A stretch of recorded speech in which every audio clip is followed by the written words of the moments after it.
ईश्वराची स्तुती असो. आजचा विषय आहे त्यांना काहीच वजन नाही. स्वप्नांना भुसेसारखे टाका. रोमकरास 8:14 म्हणते, कारण जे देवाच्या आत्म्याच्या मार्गदर्शनाने चालतात ते देवाची संताने आहेत. पास्टर क्रिस आपल्याला एक उदाहरण देतात. सारा अस्वस्थ मनाने उठली.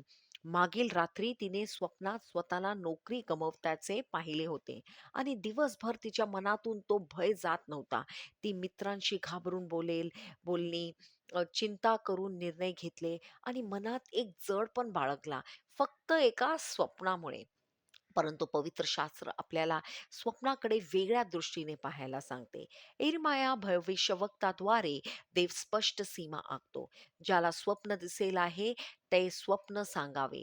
ज्याच्याकडे माझे वचन आहे त्याने ते वचन निष्ठाने बोलावे. भुसा आणि घेऊ यात काय संबंध आहे? एरिमाया सांगतो की स्वप्न भुसेसारखे असतात. झोडणी करता वाऱ्याने उडून जाणारी बाहेरीची साल.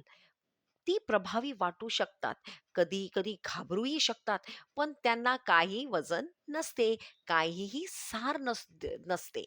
पण देवाचे वचन म्हणजे गेहूं, पोषण देणारे, स्थिर करणारे आणि जीवन देणारे. जुन्या करारात देव कधी-कधी स्वप्नाद्वारे लोकांना मार्गदर्शन करीत होते, परंतु पेंटिकॉस्ट दिवशी पवित्र आत्मा आल्यावर त्यापेक्षा मोठे मार्गदर्शन दिले गेले. आता देव आत्म्याद्वारे आणि वचनाद्वारे बोलतो, गोंधळ आणणारे किंवा घाबवणारे स्वप्नाद्वारे नाही.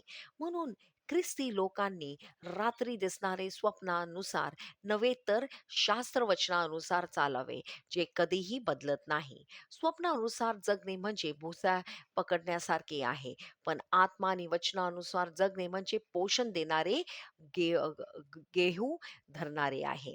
म्हणून एखाद्या स्वप्नामुळे भय आले त्याला टाका. रात्रीचे काही दृश्य त्रास देत असले त्यावर वाऱ्यावर सोडा. स्वतःला त्या गोष्टीत स्थिर ठेवा जी निश्चित आहे. परमेश्वरचं वचन सदैव टिकून राहते. चला प्रार्थना करू. प्रिय पित्या, सर्व गोष्टीत मला दिशा देणाऱ्या पवित्र आत्म्यासाठी मी तुझे आभार मानते. माझी पावले तुझ्या वचनाद्वारे नियोजित आहेत आणि माझे जीवन तुमच्या वचनाने चालवले जाते. म्हणून मी सत्य, ज्ञान आणि तुमचे दिव्य मार्गदर्शनाच्या वास्तविकतेत चालते. येशूच्या नावात, आमेन. धन्यवाद.